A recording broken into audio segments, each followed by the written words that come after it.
दोस्तों, crack UP board exam YouTube channel में स्वागत है। आज की ये वीडियो केमिस्ट्री की बहुत ही ज़्यादा इम्पोर्टेंट वीडियो होने वाली है, क्योंकि आज की इस वीडियो में हम आपके लिए लेके आए हैं केमिस्ट्री के संपूर्ण बुक से महत्वपूर्ण अंतर, जो कि बोर्ड एग्जाम 2026 के लिए बहुत ही ज़्यादा इम्पोर्टेंट होने वाले। तो केमिस्ट्री के जितने भी अंतर थे वो सारी आज की इस वीडियो में हम आपके कंप्लीट करवाएंगे। तो वीडियो को पहली बार देख रहे हो तो चैनल को सब्सक्राइब कर लीजिए और इस वीडियो को लाइक कीजिए। चलिए बिना देरी करे वीडियो को स्टार्ट करते हैं। वीडियो को बिल्कुल भी स्किप नहीं करना है, तो वीडियो को एंड तक जरूर देखें। चलिए स्टार्ट करते हैं। सबसे पहला आपका अंतर है परासरण तथा विसरण में अंतर। मोस्ट इम्पॉर्टेंट अंतर है, ये बोर्ड परीक्षा में लगातार पूछा गया और ये 2026 में भी किसी न किसी सेट में आपको मिलेगा ही मिलेगा। परासरण तथा विसरण में अंतर। तो सबसे पहले आप इधर एक साइड लिखेंगे परासरण, दूसरी साइड लिखेंगे विसरण। फर्स्ट पॉइंट लिखेंगे, इसमें अर्धपारगम्य झिल्ली का होना अनिवार्य है। इसमें अर्धपारगम्य झिल्ली का होना अनिवार्य, इसमें अर्धपारगम झिल्ली का होना अनिवार्य नहीं है। ठीक है। उसके बाद सेकंड पॉइंट है, इसमें विलाय के कण के केवल एक ही दिशा में गति करते हैं। इसमें विलाय के कण केवल एक ही दिशा में गति करते हैं। इसमें विलय और विलायक दोनों के कण विपरीत दिशा में गति करते हैं। अब एक बार समझिए, जो अर्धपारगम्य होती है वो क्या करती है परासरण में, वो विलायक के जो कण होते हैं उनको क्या करती है, गति कराती है। ठीक है। तो अर्धपारगम झिल्ली जो है वो विलायक के कण को गति कराती है, सिर्फ विलायक के कण को। ठीक है। और इसमें क्या होता है, विलय और विलायक के कण दोनों विपरीत दिशा में गति करते हैं। ठीक है। तो सेकंड पॉइंट समझिए कि इसमें जो विलायक के कण होते हैं केवल एक ही दिशा में गति करते हैं। इसमें विलय और विलायक दोनों के कण विपरीत दिशा में गति करते हैं। उसके बाद थर्ड पॉइंट है, यह द्रव अवस्था में संभव है। ये सिर्फ द्रव अवस्था में संभव है। और विसरण ठोस, द्रव, गैस तीनों गैसों में संभव है। ठीक है। तीनों अवस्थाओं में संभव है। ठोस, द्रव, गैस तीनों अवस्थाओं में संभव है। उसके बाद 4 पॉइंट है, इसमें विलायक के कण कम सांद्रता से अधिक सांद्रता की ओर गति करते हैं। इसमें जो विलायक के कण होते हैं वो कम सांद्रता से अधिक सांद्रता की ओर गति करते हैं। इसमें जो अर्धपारगम्य झिल्ली होती है वो क्या करती है, सिर्फ विलायक के कण को ही कम सांद्रता से अधिक सांद्रता की ओर गति कराती है। और विसरण में क्या होता है, विलायक के कण अधिक सांद्रता से कम सांद्रता की ओर गति करते हैं। इसमें जो विलायक के कण होते हैं विसरण में वो अधिक सांद्रता से कम सांद्रता की ओर गति करेंगे। ठीक है। तो ये था आपका परासरण तथा विसरण में अंतर। अब ये आपके बोर्ड एग्जाम में कितने नंबर में पूछा जाएगा, तो ये बोर्ड परीक्षा में आपके 3 नंबर से ज्यादा नहीं पूछा जाएगा। ठीक है। या तो 2 नंबर में पूछा जाएगा या तो 3 नंबर में पूछा जाएगा। इससे ज्यादा आपके अंतर वाले क्वेश्चन नहीं बने हैं। ठीक है। या तो 2 नंबर में अंतर पूछा जाएगा या तो 3 नंबर में अंतर पूछा जाएगा। फिलहाल ये सबसे ज्यादा इंपॉर्टेंट अंतर है परासरण तथा विसरण में अंतर। बोर्ड एग्जाम में ये इस साल 2025 में भी क्वेश्चन पूछा गया और ये लगातार बोर्ड परीक्षा में पूछे गए हैं। तो केमिस्ट्री के जितने भी महत्वपूर्ण अंतर होंगे वो सारे आज की इस वीडियो में करवाएंगे और सारे आपको तैयार करने। अगर आप ये सब अंतर तैयार कर लेते हैं 100% अंतर से जो भी क्वेश्चन बनेगा इनके बाहर नहीं बनेगा, क्योंकि सारे इंपॉर्टेंट अंतर हैं, सारे बोर्ड परीक्षा में पूछे गए। इसके बाद दूसरा अंतर है लेंथेनाइड और एक्टिनाइड में अंतर। लेंथेनाइड और एक्टिनाइड में अंतर, ये भी आपका 2025 में अंतर पूछा गया, मोस्ट इंपॉर्टेंट है। लगातार बोर्ड परीक्षा में ये पूछा गया, ये 2 नंबर में पूछा गया था, लेंथेनाइड और एक्टिनाइड में अंतर।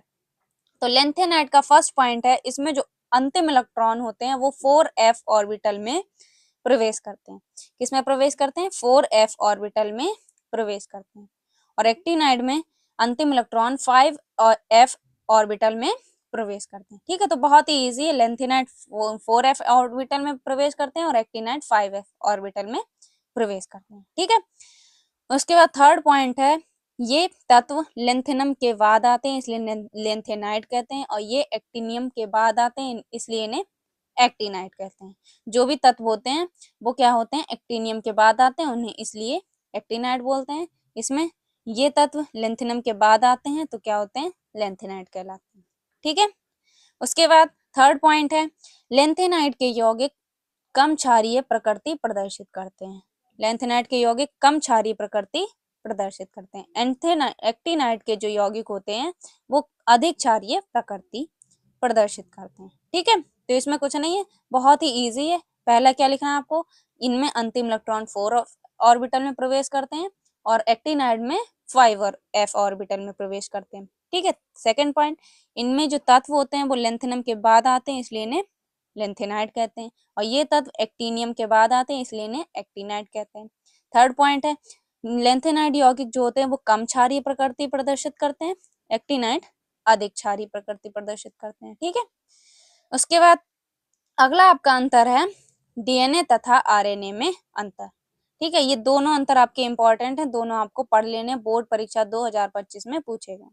अगला है आपका डीएनए तथा आरएनए में अंतर, मोस्ट इम्पोर्टेंट है। ये तो अंतर आपका लगातार बोर्ड परीक्षा में पूछा गया और 100% ये बोर्ड एग्जाम 2026 में पूछा ही जाएगा। ठीक है, ये बोर्ड एग्जाम में लगातार पूछा गया, ये प्रीवियस ईयर क्वेश्चन पेपर में भी पूछा गया था, 2 सेटों में ये क्वेश्चन आपका केमिस्ट्री में पूछा गया था, डीएनए तथा आरएनए में अंतर। ठीक है, तो ये इस साल 2026 में भी 101% मिलेगा ही मिलेगा आपको क्वेश्चन। ठीक है, तो डीएनए तथा आरएनए में अंतर आपका बायोलॉजी के लिए भी इम्पोर्टेंट है। अगर आप बायोलॉजी वाले स्टूडेंट हैं तो ये बायोलॉजी के लिए भी अंतर इम्पोर्टेंट है। ठीक है, बायोलॉजी में भी ये बोर्ड एग्जाम में पूछा जाता है। तो सबसे पहला पॉइंट है, इसका पूरा नाम डीऑक्सीराइबोन्यूक्लिक एसिड होता है। पहला पॉइंट आपको कुछ नहीं लिखना, डीएनए तथा आरएनए का पूरा नाम लिख देना, एक पॉइंट आपका कंप्लीट हो जाएगा। ठीक है, तो इसका फर्स्ट पॉइंट क्या हो जाएगा, इसका पूरा नाम डीऑक्सीराइबोन्यूक्लिक एसिड होता है, आरएनए का पूरा नाम राइबोन्यूक्लिक एसिड होता है। ठीक है, इसके बाद सेकेंड पॉइंट है, इसमें डीऑक्सीराइबोज शर्करा पाई जाती है। अब इसका नाम क्या है, डीऑक्सीराइबोज है। ठीक है, डीऑक्सीराइबो है तो इसमें कौन सी शर्करा पाएगी, डीऑक्सीराइबोज शर्करा पाई जाती है। आरएनए का पूरा नाम राइबोज शर्करा है तो इसमें राइबोज शर्करा पाई जाती है। ठीक है, उसके बाद थर्ड पॉइंट है आपका कि इसमें एडेनिन, ग्वाइनिन, साइटोसिन, थायमिन क्षार पाए जाते हैं। डीएनए में कौन कौन से क्षार पाए जाते हैं, एडेनिन, ग्वाइनिन, साइटोसिन और थायमिन क्षार पाए जाते हैं। आरएनए में पाए जाते हैं एडेनिन, ग्वाइनिन, साइटोसिन और यूरेसिल क्षार पाए जाते हैं। ठीक है, इनमें 3 क्षार तो सेम होते हैं, बस डीएनए में थायमिन क्षार पाया जाता है और आरएनए में यूरेसिल क्षार पाया जाता है। ये क्वेश्चन आपसे एमसीक्यू क्वेश्चन में भी पूछा गया है कि आरएनए में थायमिन बेस्ड क्षार पाया जाता है। ये क्वेश्चन आपका एमसीक्यू में इस साल 2025 में पूछा गया और एमसीक्यू में ये पूछ लिया जाता है क्वेश्चन, तो आपको पता होना चाहिए कि आरएनए में थायमिन बेस्ड जो क्षार पाया जाता है वो यूरेसिल पाया जाता है। ठीक है, कौन सा क्षार पाया जाता है, यूरेसिल, मतलब थायमिन के स्थान पर यूरेसिल क्षार पाया जाता है। ठीक है, तो याद रखिए थर्ड पॉइंट आपका इंपॉर्टेंट है, एमसीक्यू में भी आपका इससे क्वेश्चन बन जाता है। तो डीएनए में एडेनिन, ग्वाइनिन और साइटोसिन, थायमिन क्षार पाए जाते हैं और आरएनए में एडेनिन, ग्वाइनिन, साइटोसिन और यूरेसिल क्षार पाए जाते हैं। ठीक है, उसके बाद 4 पॉइंट है, ये जीवधारियों की आनुवंशिक सूचना प्रदान करता है। क्या करता है, जो डीएनए होता है वो जीवधारियों की आनुवंशिक सूचना प्रदान करता है और आरएनए में ये प्रोटीन संश्लेषण में सहायता करता है। आरएनए क्या करता है, प्रोटीन संश्लेषण में सहायता करता है। उसके बाद 5 पॉइंट है, डीएनए का अणुभार आरएनए से अधिक होता है। ठीक है, याद रखिएगा डीएनए में क्या होगा, 5 पॉइंट, डीएनए का अणुभार जो होता है वो आरएनए से कम होता है। आरएनए में 5 पॉइंट है, जो डीएनए से कम होता है, आरएनए का अणुभार जो होता है वो डीएनए से कम होता है। ठीक है, तो ये था आपका डीएनए तथा आरएनए में अंतर, जो कि बहुत ही ज्यादा इंपॉर्टेंट अंतर है, लगातार बोर्ड परीक्षा में ये अंतर पूछा गया है। ठीक है, और 100% ये इस साल 2026 में आपका क्वेश्चन बनेगा ही बनेगा। ठीक है, तो अगर आप बायो वाले हैं तो बायो वाले भी यहाँ से 2 नंबर अपने कंप्लीट कर लें, 2 या 3 नंबर में बायो में भी ये पूछा जाता है। ठीक है, 3 नंबर से ज्यादा अंतर वाले क्वेश्चन नहीं बनते, या तो आपसे अंतर वाले क्वेश्चन 2 नंबर में पूछेगा या तो 3 नंबर में पूछेगा, इससे ज्यादा क्वेश्चन आपका नहीं बढ़ता है। ठीक है, तो ये सारे आपके मोस्ट इंपॉर्टेंट अंतर हैं। 3 नंबर में अगर आपसे अंतर पूछा जाए तो 4 पॉइंट लिख दीजिए, अगर आपसे 2 नंबर में पूछा जाए तो 3 पॉइंट लिख दीजिए, बस, इससे ज्यादा आपको नहीं लिखना है। अगर आपसे 3 नंबर पूछा, अगर आपको 3 ही पॉइंट याद है तब भी आपको 3 नंबर पूरे मिल जाएंगे। ठीक है, अगर आपसे 2 नंबर पूछा जाए, आपको सिर्फ 2 ही पॉइंट याद है तब भी आपको 2 नंबर पूरे मिल जाएंगे, बट आप एक एक्स्ट्रा लिख दीजिए, बाई चांस आपकी कुछ गलती निकल आए तो उससे आपके कंप्लीट हो सकती है। अगर 2 नंबर पूछा जाए तो आप 3 पॉइंट लिखिए, अगर 3 नंबर में पूछा जाए तो आप 4 पॉइंट लिखिए। ठीक है, इसके बाद अगला क्वेश्चन है आपका गैल्वनी सेल तथा विद्युत अपघटनी सेल में अंतर। ठीक है, ये भी मोस्ट इंपॉर्टेंट है, बोर्ड एग्जाम में ये पूछ लिया जाता है, गैल्वनी सेल तथा विद्युत अपघटनी सेल में अंतर। ठीक है, ये तो गैल्वनी सेल तथा विद्युत अपघटनी सेल में अंतर, एक साइड आप लिखेंगे गैल्वनी सेल, दूसरी साइड लिखेंगे विद्युत अपघटनी सेल। फर्स्ट पॉइंट है, यह सेल रासायनिक ऊर्जा को विद्युत ऊर्जा में परिवर्तित करता है। गैल्वनी सेल क्या करता है, रासायनिक ऊर्जा को विद्युत ऊर्जा में परिवर्तित करता है। ठीक है, उसके बाद विद्युत अपघटनी सेल में यह विद्युत ऊर्जा में रासायनिक ऊर्जा को परिवर्तित करता है। मतलब जो गैल्वनी सेल है वो रासायनिक को विद्युत ऊर्जा में परिवर्तित करता है, और विद्युत अपघटनी सेल विद्युत ऊर्जा को रासायनिक ऊर्जा में परिवर्तित करता है। ठीक है, इसके बाद सेकेंड पॉइंट है, इसमें बहुत कम ऊर्जा मुक्त होती है।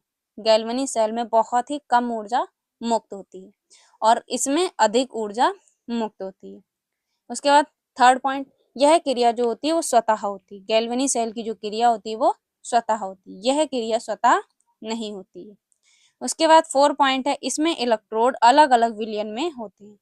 ठीक है, इसमें जो इलेक्ट्रोड जैसे एक विलयन है, इसमें जो इलेक्ट्रोड होते हैं वो अलग अलग विलयन में होते हैं। और विद्युत अपघटनी सेल में इसमें इलेक्ट्रोड एक ही विलयन में होते हैं, इसमें जो इलेक्ट्रोड होते हैं वो एक ही विलयन में होते हैं। उसके बाद 5 पॉइंट है, इसमें विद्युत धारा उत्पन्न होती है और विद्युत अपघटनी सेल में विद्युत धारा को प्रवाहित किया जाता है। ठीक है, गैल्वेनी सेल में क्या करा जाता है, विद्युत धारा अपने आप ही उत्पन्न हो जाती है, और इसमें क्या होती है, इसमें विद्युत धारा को प्रवाहित किया जाता है, फ्लो किया जाता है। ठीक है, तो ये था आपका गैल्वेनी सेल तथा विद्युत अपघटनी सेल में अंतर। मोस्ट इंपॉर्टेंट अंतर है, वेरी वेरी इंपॉर्टेंट है। ठीक है, अगर आप ये जितने भी आज की इस वीडियो में हम आपको अंतर करवाएंगे, ये अंतर तैयार कर लेते, इस बात की गारंटी, अंतर से जो भी आपका क्वेश्चन बनेगा, इसके बाहर तो अंतर से रिलेटेड कोई भी क्वेश्चन नहीं पूछा जाएगा। जो भी क्वेश्चन बनेगा अंतर से, वो इसी क्वेश्चन से, इसी वीडियो से आपका बनने वाला है। ठीक है, तो आज की इस वीडियो में हम आपको जितने भी अंतर करवाएंगे, सारे अंतर आपको तैयार कर लेने हैं। ठीक है, अगला आपका अंतर है अभिक्रिया की कोटि तथा आणविकता में अंतर। ये अंतर भी आपका वेरी वेरी इंपॉर्टेंट अंतर है, बोर्ड एग्जाम में पूछा ही जाता है, लगातार बोर्ड परीक्षा में क्वेश्चन पूछा गया है, और ये 2025 में भी क्वेश्चन आपका पूछा गया था।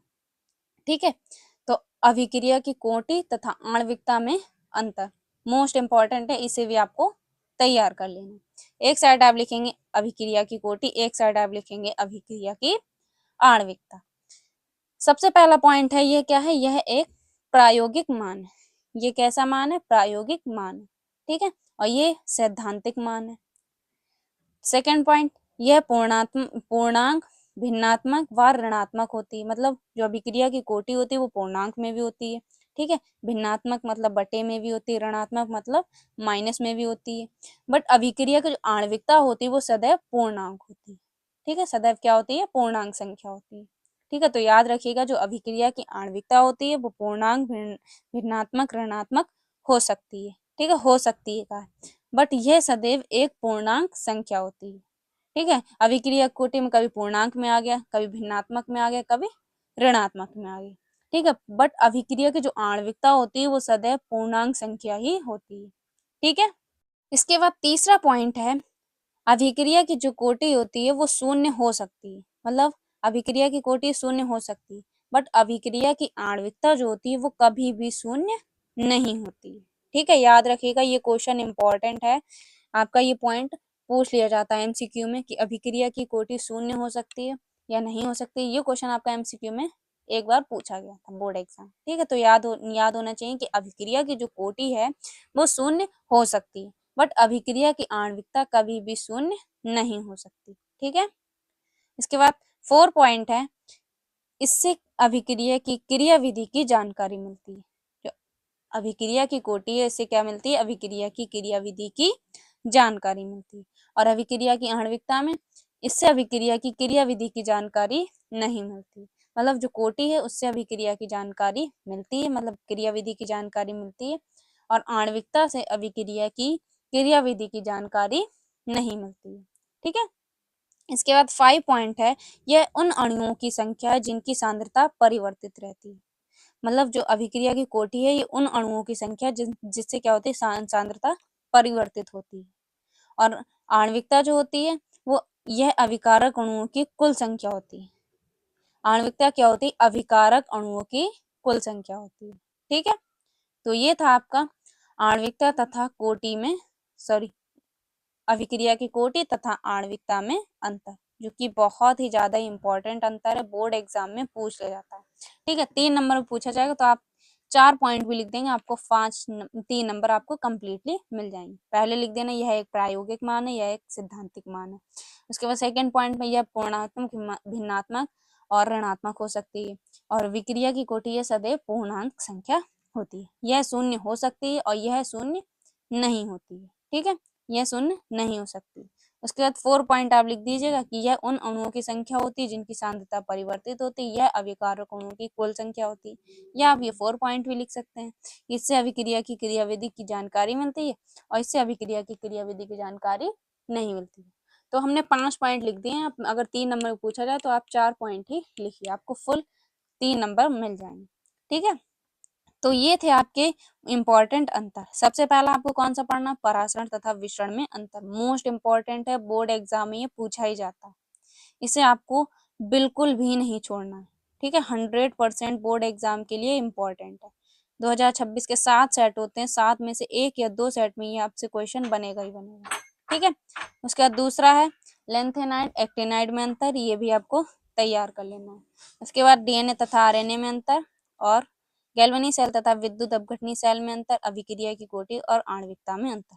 टोटल 5 अंतर हैं जिन्हें आपको केमिस्ट्री में तैयार कर लेना। ये 5 अंतर अगर आप तैयार कर लेते, अंतर से जो भी क्वेश्चन बनेगा इसके बाहर नहीं बनेगा। ठीक है, तो इन 5 अंतर को आपको तैयार कर लेना। मिलते हैं आपसे एक और इम्पोर्टेंट वीडियो के साथ, तब तक के लिए जय हिंद, जय भारत।